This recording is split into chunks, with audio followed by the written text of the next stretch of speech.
Following research in artificial intelligence has been quite a roller coaster in the past months, blindfolded and without seatbelts. On the one hand, you have research insiders warning that we're breeding a new species that we won't be able to control. On the other hand, you've got people saying this whole AI thing will fizzle out like 3D TVs. Remember those? No?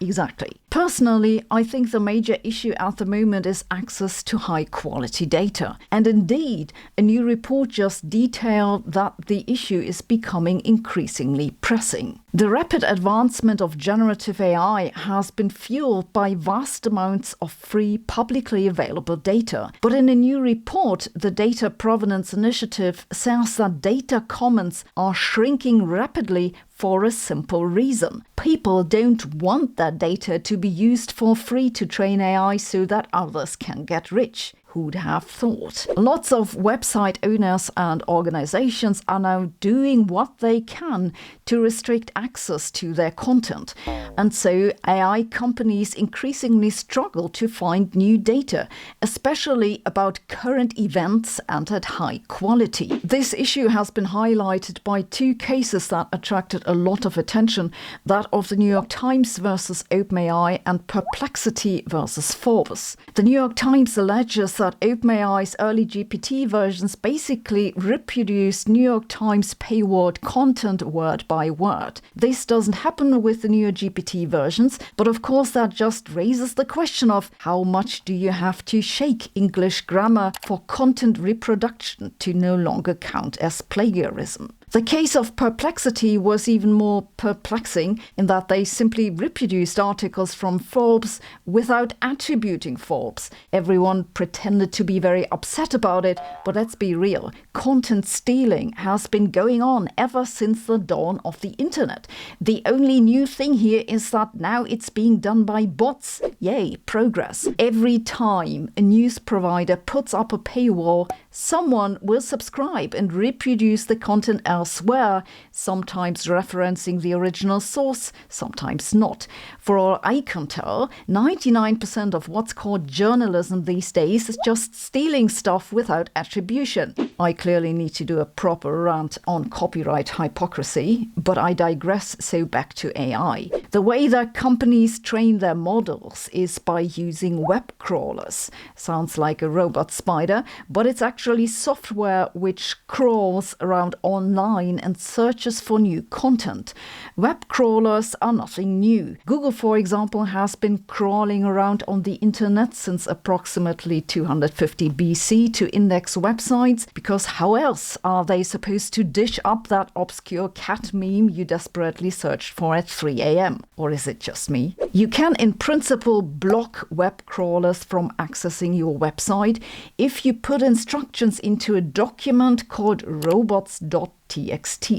The issue is that for this to work, you need to know the name of the crawler bot so you can identify it. What's happened with AI is that after the data theft issues made headlines, a lot of outlets reported on this, and the names of the bots were distributed widely. The report documents a sudden and marked increase in restrictions starting about a year ago, with many websites just blocking certain crawlers completely and others putting up partial restrictions on content use. The authors of the report also predict that the number of blocks is just going to increase in the next couple of years. Interestingly, they also found that these restrictions don't affect all companies the same way. Many more people block OpenAI's crawlers than Meta's. This creates a peculiar imbalance in AI competition. The issue is now that the data that's becoming restricted most is likely to be that of the highest quality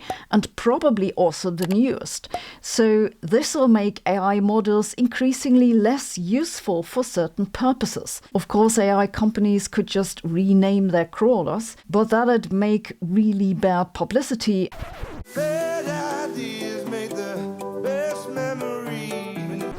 The report suggests that more transparency and information about what happens with the data and better licensing would help. You know, maybe actually tell people what you're doing with their data instead of just quietly munching on it like a bag of chips. But personally, I think this issue isn't so much on the side of model input as on the side of output. Large language models were trained to produce language. Indeed, the most common task that people use these models for is just producing grammatically correct text in one or the other style or indeed code. Much of the issue with data is instead about information conveyed by the language. It's an issue because some people, like me, live from providing that information, and we don't like it if others use it for free. That said, the AI data crunch that I worry about is a different one entirely. It's the lack of scientific data and the difficulty of making that little scientific data that there is computer readable. I mean, look, just imagine you'll have to teach a computer to read these counter and corner plots in 20 different papers with 80 different conventions. It's a nightmare. This makes me think that it's likely that AI companies will go on to just hire scientists to train their AI, because the most valuable source of training data is locked away in human brains. Did Einstein crack the biggest problem in physics and didn't know it? A lot of people asked me to comment on this. It's a discussion at this year's World Science Festival, moderated by Brian Greene, about and with the scientists who, 2 years ago, supposedly used a quantum computer to open a wormhole. Except that, they didn't. It's been the worst case of science hype since scientists supposedly created negative mass, except that, they didn't. I thought everything that could have been said about this had been said, but after watching the discussion, I think I do have something to add. Namely, an answer to the question of whether Einstein unknowingly solved the biggest problem in physics. Einstein would really like to know. But first, a quick recap. String theory is one of the candidate theories for combining quantum physics with gravity. That's the biggest problem in physics, which the title of the discussion is referring to. The problem is that there's no evidence that string theory is correct. In the attempt of finding some experimental support for their ideas, string theorists have in the past decade shifted their focus from particle physics to quantum computing. Why? Because the money is now in quantum tech. This shift has been going on for some while, but 2 years ago, one of those papers made big headlines after Quantum Magazine and the New York Times drew attention to it. They claimed that physicists had created a wormhole with a quantum computer and that the mathematics of string theory was instrumental in making this work. In the discussion now, Brian Greene starts out by raising the impression that this has something to do with testing quantum gravity. We want to go beyond the mathematics to get some kind of contact with observation or experiment, or at least something. But the only thing they did was use a quantum computer to do a computation for a theory that has no evidence speaking for it. And then they observed the result of the calculation. If I observe the result of a string theory calculation, that isn't evidence for string theory. It'd be like claiming that playing Angry Birds is evidence that pigs can pop. Okay, you could say, but we do computer simulations all the time to understand what's going on in reality. Yes, but this quantum computer simulation, even in the most charitable interpretation, isn't about reality. It's about a universe that we know we do not inhabit. It's a fictional, lower-dimensional string theory universe. In the discussion, they explain their experiment as follows. So here you two physical systems that are entangled, and that's what the ghostly line there is. And we want to relate that both to quantum teleportation with entanglement, but also to a wormhole that you can actually move things through. And so that's what the bottom graphic is showing, is something that looks more like a wormhole. And now the idea is that the two pictures that I'm showing you are two different descriptions of the same thing. That I can talk about this in the language of quantum mechanics, and I can talk about it in the language of wormholes, but I'm really describing the same process. That explanation is accurate. But what does it mean? It means that what's actually happening in the quantum computer is kind of what's going on in the upper image. Entanglement between qubits. And that's all well and good. The lower image just says you can mathematically reformulate that and interpret the mathematics as some sort of wormhole in a space with a negative cosmological constant in 2 dimensions that we don't inhabit. And that's the only thing they did. They moved around a few electrons in superconducting qubits and then added a fancy interpretation. Why did they do that? Because Nature magazine basically doesn't publish theory papers. But if you can get some experimentalists to wiggle a few qubits in a quantum computer, then Nature will publish it. And a paper in Nature is worth a lot of money in grants. Okay, so what do we learn from this? Here's what they say in the discussion.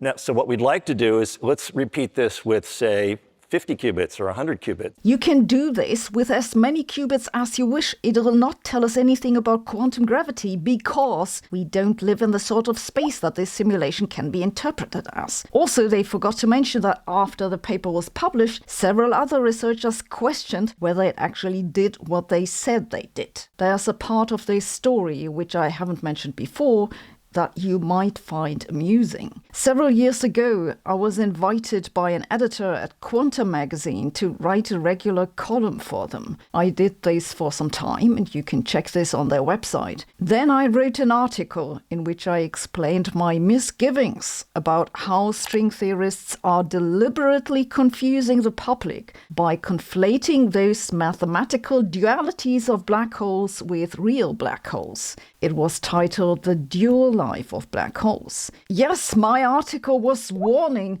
of exactly the shitstorm that the wormhole in a quantum computer later caused. It was also the last article I ever wrote for Quantum magazine, because some anonymous editor clearly didn't like it that I said this so-called research isn't science. My article was watered down, and after this they simply stopped replying to my emails. I never got an explanation. This, incidentally, is a big part of the reason why I'm on YouTube now, so that I can say bullshit when I mean bullshit without some editor spitting into the soup. In summary, no, Einstein didn't solve the problem of quantum gravity, and neither did anyone else. Our solar system looks nice and orderly, but it's weirder than it seems, because in the past decade, astronomers have found several big objects that are flying in the wrong direction. They have what's called a retrograde motion.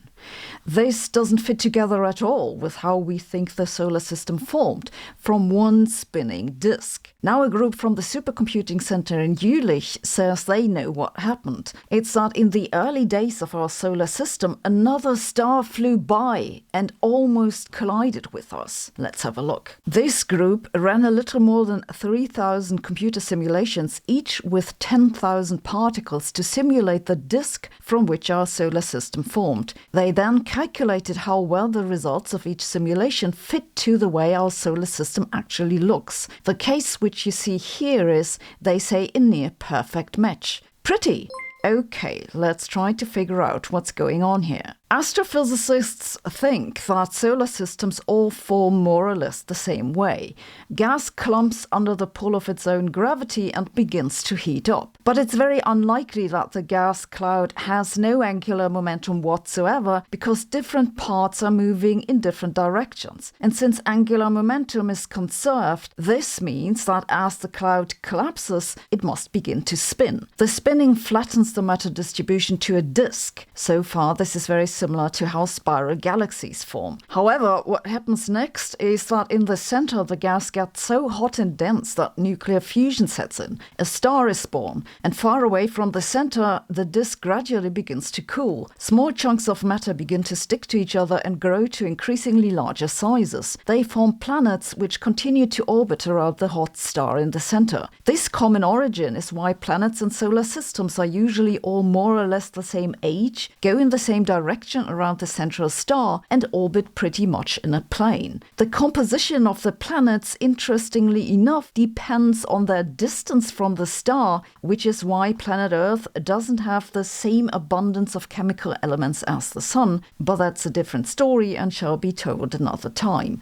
The thing is now that our solar system isn't like we expect from this disk formation theory. We have a few planets with orbits that stick out of the plane. Or still, astronomers have found several objects that actually go into the other direction. This is the retrograde motion. They found the first such object in 2008, so as you see, this is a fairly recent finding. Also, the outer planets seem to have more moons than expected. It's like our solar system didn't read the instruction manual. So these researchers set out to see whether a near miss of another sun with the early star-forming disk could explain it. This had already been suggested in earlier work, but so far it was a rather vague idea. In the new paper, they tried many different parameters for the collision and found that the best fit is a star with a mass similar to our Sun, which flew past us at a distance of about 110 times our distance from the Sun. That might sound like a large distance to you, but in galactic terms, it's basically nothing. In their own words, this scenario gives a near-perfect match to observations. It doesn't just explain the retrograde motion and the moons, it generally explains the prevalence of different types of objects in our solar system. This is what you see here, where the different colors are different types of objects. Kuiper belt objects and icy objects far out in the solar system, and some others. Their simulation goes for roughly 1 billion years after the near collision and doesn't include the formation of planets. That's both because that'd be computationally extremely expensive, and also because the formation of planets depends sensitively on initial conditions, so you don't really expect it to come out right in any case. By the way, this video comes with a quiz on my own quiz app, and you can now also create your own quizzes. But isn't such a near collision extremely unlikely, you may wonder?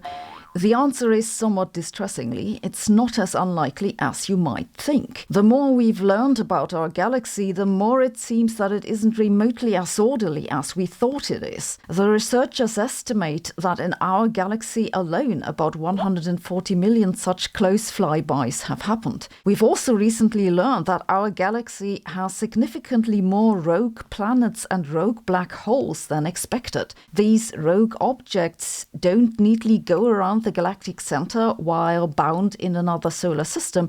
They fly around on their own. This is distressing because if a planet, black hole, or another sun were to come anywhere nearby our solar system, that could destabilize planetary orbits or even kick out planets. But we'd probably see that coming for at least some decades ahead, so don't worry, plenty of time to plan for the apocalypse party. CERN, home of the currently largest particle collider in the world, the Large Hadron Collider, is celebrating its 70th anniversary. It's a good opportunity to look at what's new in particle physics.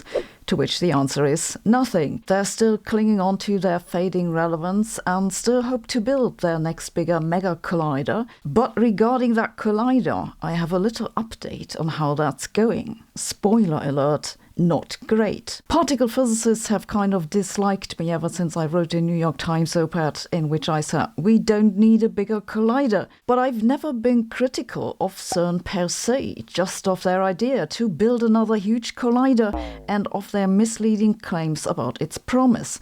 CERN does a lot of other things and has been very conducive to international scientific collaboration, which is all fine with me, really. But this bigger collider, it's really not a good investment because there's no reason to expect anything new in the energy range that it could reach. The most likely thing to happen is that it'll measure some constants in the standard model to higher precision, and that's it. That sounds good if you're a particle physicist because it'll keep you employed, but it's got next to no societal impact. It's a high-risk, low-payoff project, basically insanity. I don't know why we're even seriously discussing this. In March, I remotely participated in a session of a science committee that informs the UK House of Commons about the question of whether the UK should support CERN's plan for the larger collider, which they call the Future Circular Collider, FCC for short. This meeting was quite an eye-opener to me, because for all I can tell,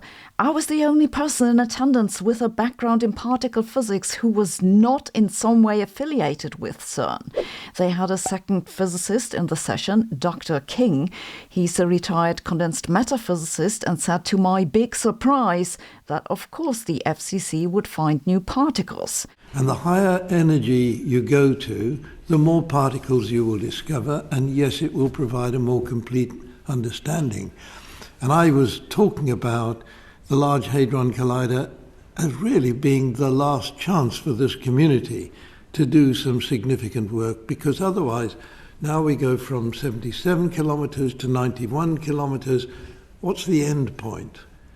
There's no end point, because energies can always be increased, and there will be new discoveries in that process. Particle physicists certainly wish this was true, but it isn't. Most likely the machine will not find any new particles at all. Now imagine having about a minute of time to figure out how to politely tell a room of British people that the guy with the professor title just talked complete nonsense. It was one of those days when I'd rather not be me. But I wonder, what if I hadn't been more or less coincidentally in that meeting? For all I can tell, no one else would have objected, and the UK government might well have believed this to be true, basing a $1 billion decision on false information. I really want to think that this couldn't possibly have happened, but I'm not so sure. I don't mean to be condescending to King. I just think he really wasn't the right person to consult. He was probably just there because they couldn't find anyone else. And why is that? It's because no one wants to speak out against CERN's plans after they've seen what happened to me, basically. I mean, look, I went from writing for the New York Times to ranting on YouTube in a pink shirt. That's some sort of anti-career, I guess. CERN has been working on their Future Collider plan for almost 5 years now. It's a circular collider, much like the Large Hadron Collider, just bigger. It'd have a circumference of about 91 kilometers, and it could reach about 100 tera-electron volts in energy. That's about 6 times more than the LHC. The decision of whether CERN will go ahead with this plan is due next year, so things are gearing up now. They recently published their financial estimate. It says that just the first phase of the experiment would cost upwards of 12 billion Swiss francs. In this phase, they'd collide 2 electrons. It's called the FCCEE. The real beast would be the second phase, the FCCHH, a hadron-hadron collider like the LHC. But that isn't included in the 12 billion. Also not included are the operation costs, which they estimate with another $500 million a year. The issue is now that CERN's annual budget from member states is not sufficient to finance the mega machine. They're missing roughly 4 billion Swiss francs just for the first phase. The most likely origin of that missing money will be the governments of the largest contributing countries, that's France, Germany and the UK. Things have not been going all that well. Earlier this year, a member of the German Ministry for Research and Education said that they wouldn't chime in. This is not an official decision, but of course it's a bad sign. There's also local opposition in the Geneva area because some people who live there aren't excited about having a 90-kilometer tunnel dug underneath their fields. Who would have thought? And seeing the general political situation in the European Union at the moment, I think chances they'll get it funded are 50-50 at best. For what it's worth, I think the Americans have much better chances with their plans for a muon collider. Then again, when has politics ever made sense, right? So stay tuned, I'll keep you up to date. A group of physicists want to test the twin paradox for quantum superposition of twins. Kind of, except the twins are atoms. That sounds like the kind of thing to bring up at a party if you don't want to be invited back, but it could have deep implications. This experiment could test whether quantum particles obey the rules of Einstein's general relativity, making it a step on the way to finally finding that missing theory of quantum gravity. The twin paradox stems from the early days of Einstein's special relativity, back then when he was dreaming up ways to break our brains. According to the mathematics of his theory, time seems to pass slower for people who move fast.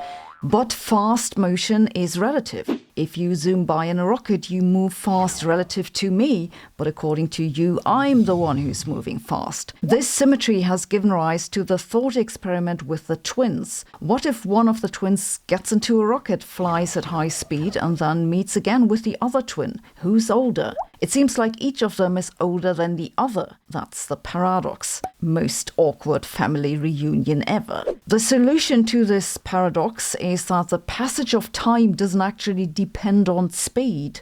That's not a physical effect, it's just a misinterpretation of the maths. What actually changes the passage of time is acceleration, a change of velocity. Velocity has a direction, so a change of direction is also an acceleration. The thing is now that the two twins can't meet again until at least one of them turns around, and the one who turns around will be accelerated. Hence, his time runs slower, so no paradox. So we understand that part, but here's the thing that we don't understand. The acceleration in the twin paradox can also be caused by gravity, because that's what Einstein's equivalence principle says. It says that gravity has the same effects as acceleration. But is this also true for quantum particles? That's the part we don't know. And it's not one of these questions where there's an obvious answer. It's not clear how to generalize the equivalence principle to quantum particles. There are at least 5 different equivalence principles, so what do? Throw a die that comes up 6? Maybe better do some experiments. This new paper now proposes a clever idea to do it, and it uses a technology we've heard of before, optical tweezers. Optical tweezers, as you may remember, are what Spock's using to prune his eyebrows. Just checking if you're listening. Optical tweezers are basically crossed laser beams that hold atoms in place. They've recently attracted a lot of attention as a way to build a quantum computer out of an array of single atoms, which I talked about in an earlier episode. What they want to do to test the quantum twin paradox is to find out how the time that an atom experiences depends on the acceleration caused by gravity. How do they find out the time that passes for an atom? Well, atoms, like all quantum particles, have an inner clock because they're not just particles, they're also waves. Their wave function changes periodically in time, so you need to keep track of how often the wave has waved, basically. They want to do it this way. They want to create 2 traps at different altitudes. This is the vertical axis. Initially, there's only an atom in the upper trap and the lower one is empty. Then they bring the traps together, let the atom distribute over both traps and then move them apart. Now the atom is both in the upper and in the lower trap, so it's a superposition. The gravitational acceleration depends on the distance from Earth, so it's higher in the lower trap. Then they bring the atom parts back together and measure the interference between the 2 parts of the wave function, because this will depend on the difference of time that passed on each path. They also did a numerical simulation and say that the effect could be measurable with the terbium atoms at a separation of 1 centimeters if they remain coherent for about 10 seconds, because even atoms have better focus than I do on a Monday morning. There have been a lot of experiments of how particles fall,